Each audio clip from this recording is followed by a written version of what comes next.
जरांगे आता डीलपती झालेत। मनोज जरांगे आणि प्रसाद लाड यांच्या उद्याच्या भेटीवर लक्ष्मण हाकेंची प्रतिक्रिया। प्रसाद लाड कोण आहेत? आरक्षणासंदर्भातले उपसमितीचे अध्यक्ष आहेत का? हाकेंनी लगावला टोला। सरपंच संतोष देशमुख हत्या प्रकरणाची सुनावणी पुढे ढकलली। पुढची सुनावणी 4 जूनला होणार असल्याची माहिती। आरोपी जयराम साठेच्या जामीन अर्जावर सरकारी पक्षाकडून जोरदार युक्तिवाद।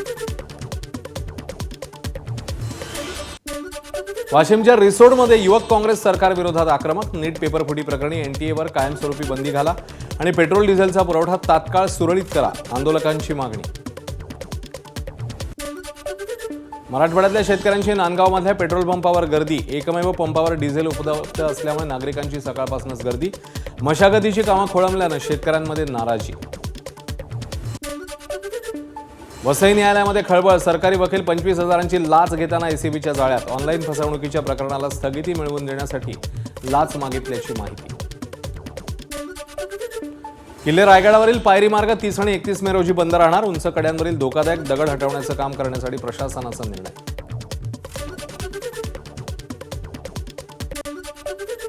हार्बर एसी लोकलला प्रवाशांची पसंती। अवघ्या 15 दिवसात प्रवासी संख्येत 65% वाढ। प्रवासी संख्या वाढल्यानं हार्बर उपनगरीय सेवांच्या उत्पन्नात 66% वाढ।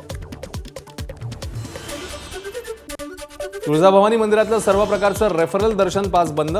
विधान परिषद निवडणुकीच्या पार्श्वभूमीवर मंदिर संस्थांचे आदेश। मंदिर संस्थांच्या व्यवस्थापक तहसीलदार माया मानेंचे आदेश। कारगिल परिसरात बर्फवृष्टी। अचानक झालेल्या बर्फवृष्टीमुळे परिसरात बर्फाची चादर।